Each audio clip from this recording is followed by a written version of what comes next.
how he saved our country. He was 94 years old on Monday, and he died. Now, Holiday, his full name, Samuel Tom Holiday.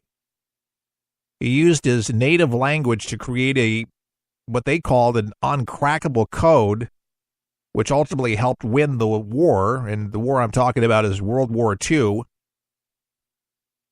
What a war.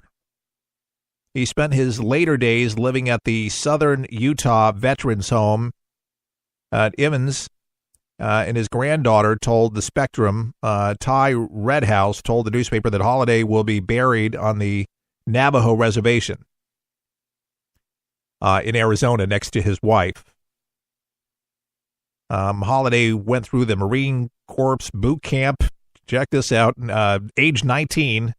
The year was flashback. Some of you are this old and remember 1943.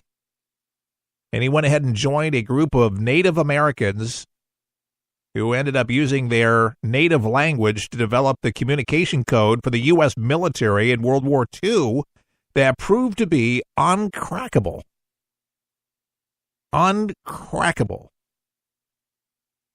The Marine shared this news of his passing on Tuesday, writing on Twitter, yesterday Navajo code talker Samuel Tom Holiday passed away at 94 years old. Holiday was one of the last surviving code talkers from World War II, who joined the Corps at 19 and became part of the legendary group of Native Americans who encoded messages in the Navajo language.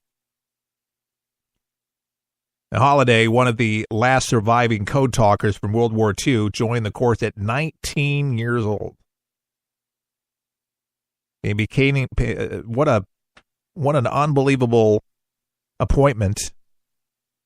Who ended up becoming a part of a legendary group of Native Americans who encoded these messages that without these messages, without the code, we'd have lost the war.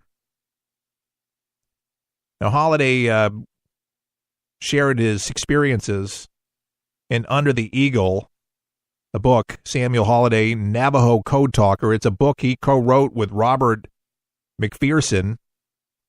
If you want to read the book, it's an unbelievable read, and you should check it out. It's Under the Eagle.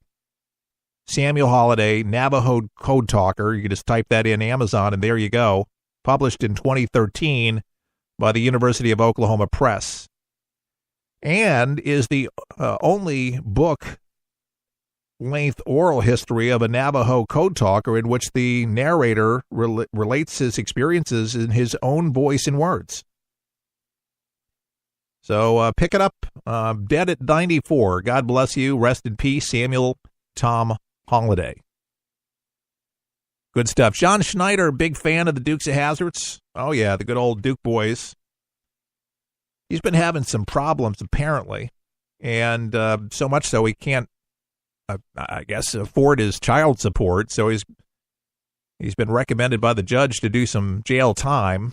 So we went ahead and turned himself in to the authorities and been released from jail on Tuesday after just serving 5 hours in jail, and he was all nervous about it. He said he was going to work on his book, but 5 hours of his 3-day sentence. He was going to spend 3 days, and the reason they released him after 5 hours is because of overcrowding. And it says minutes before turning himself in, Schneider spoke to Fox News on the phone about how he plans to spend his upcoming 3 days behind the bars, and then they released him 3 hours later. He was saying, I am disheartened with the system, but my head's up, and I'm going to do what I have to do and make it through the next couple of days. The 57-year-old Smallville star who represented himself in court on Monday, probably a bad idea to represent yourself, but the guy's broke, apparently, broke. He told us he has worked for everything I have and had and lost and continue to do so. He's been working for a long time, he says. He says it's common sense versus entitlement. He goes on to say, I've worked 7 days a week, 80 hours a week, at least since 1978, he said, as he prepared to turn himself in. I have as every working person has, a mountain of debt that was attached to my dream, and there is a group now that somehow feels they're entitled to life or even luxury without work, and the judicial system apparently agrees with that. Well, Mr. Schneider, some things in life are not fair, but if you're married and your wife, which you're divorced, was used to living a certain lifestyle that you had afforded her, and it's over, she got used to it. It's hard to go from Beverly Hills to a trailer park. Can you imagine the Beverly Hillbillies having to go back to their thing on the prairie?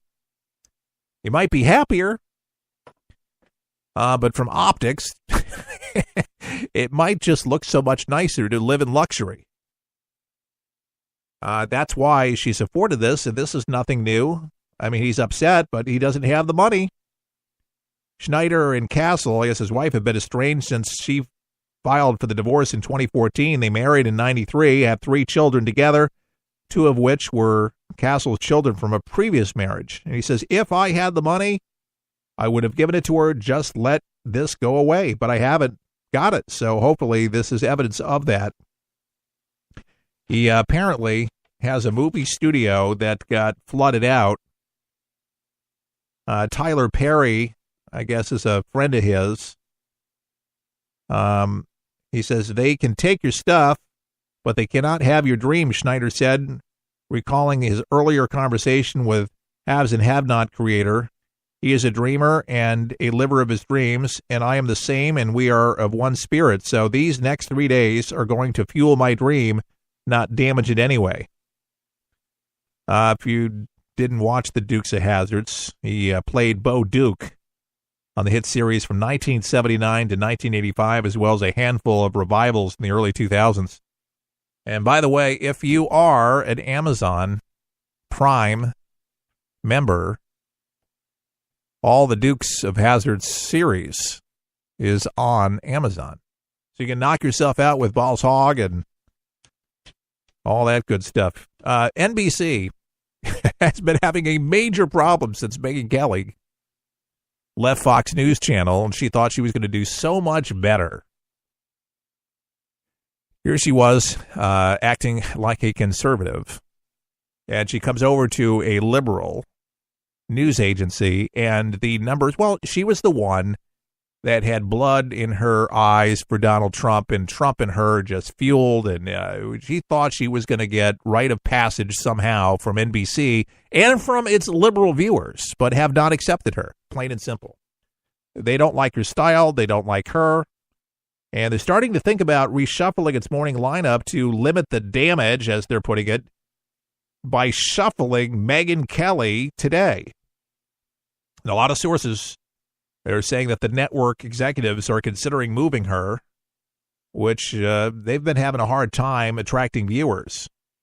Her show there debuted in September, an hour later, and bringing Kathy Lee Gifford and Huda, the popular hour of the Today Show, forward by an hour to replace it.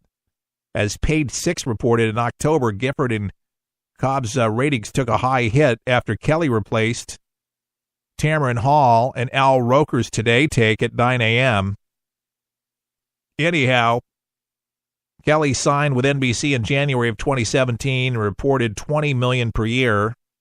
Meanwhile, a network source pointed out that Kelly's numbers are heading upward, and another quipped, just another timeless rumor about Megan Kelly. No, Megan Kelly's not connecting with the viewers.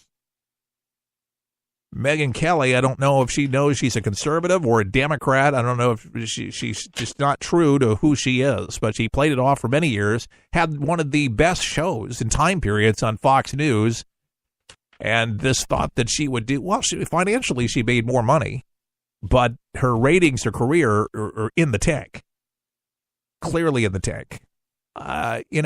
Folks, when you sell out for the almighty dollar, and that's what a lot of folks have done, it comes back, it kicks you in the butt, and karma is you know what. And I think that's exactly what happened. just to see how she attacked Donald Trump in the way that she did and would not continue with venomous, there's others on Fox News Channel. One of them I can't stand. And I used to like him, Shepard Smith. This guy hates. I mean, he's a liberal. So fair and balanced, there's a few liberals on the network. Oh, on the panels there is. But, as reporters or anchors, Shepard Smith is one of them. Hates Donald Trump. Just hates him. And I got to tell you, I never hated anybody that was in the White House.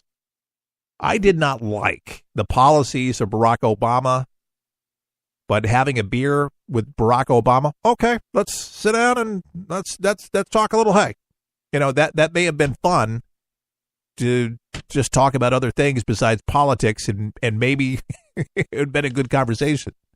But I never hated anybody.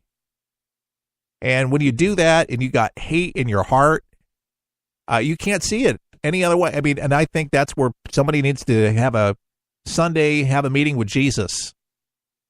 Get your heart turned around because, man, you got a heart condition. Meaning that you need JC to save you. For real. And I think that's the problem with a lot of folks is on the left especially. God, such hate and disdain. And no matter how many accomplishments, no matter how many good things are going in this world under the auspices of Donald Trump as being the president of the United States, it's never good enough. They will not put his accomplishments. They will tell you everything else is wrong and everything else is going awry and that he's asleep at the wheel and has no compassion. And the main thing, they're going to try Schumer on everything, try to shut the government down, not fund it because Donald Trump has given ample opportunities to the left to handle the DACA, the Dreamers, has been more kind to the Dreamers. The left has put a monkey wrench in the media to echo these sentiments of anti-immigrant. All these talking points will continue to do damage to the psyche of people, no matter how many times that Donald Trump, because they're not paying attention to Fox News. They're not listening to the alternative media. They're not hearing the positive message. Because, folks, if this broadcast was on NBC, if this broadcast was on ABC or PBS, people's, there were whole eyeballs, they would be having convulsions. They couldn't believe this conversation. They would be trying to set the building on fire. Because it was the first, because this is nothing like the liberal media. They're anti-Donald Trump. And no matter how many wonderful things are happening, and it's depressing, seriously, to watch any of these networks, because you really feel, after watching their newscast or CNN or the Morning Joe broadcast, feeling really depressed and desperate. And no wonder people are ending it early. No wonder people are whacking themselves. Stressed out. CNN stresses me out. MSNBC stresses me out. PBS stresses me out. The liberal media is a garbage truck of venomous information, and I think so damning that I would put it close to the propaganda, if not worse than the propaganda, what they do to their people over there in North Korea. Seriously. And even the North Koreans got it better because now they have a hope in their heart because they saw Donald Trump and Kim shaking hands, embracing each other, and saw Kim actually travel to a land they've never been to because they've never been outside of their country. Just about maybe some over the border. But really most have never seen anything else. And it could be a brand new day. But they're not talking about that. Not from that angle. Not from that perspective. And folks, that's why media like this is so important. And folks, advertisers, they're not going to wrap themselves around this unless they're a conservative establishment and has this ideals. But a lot of them, these big companies, are liberal, and it's too controversial, too taboo.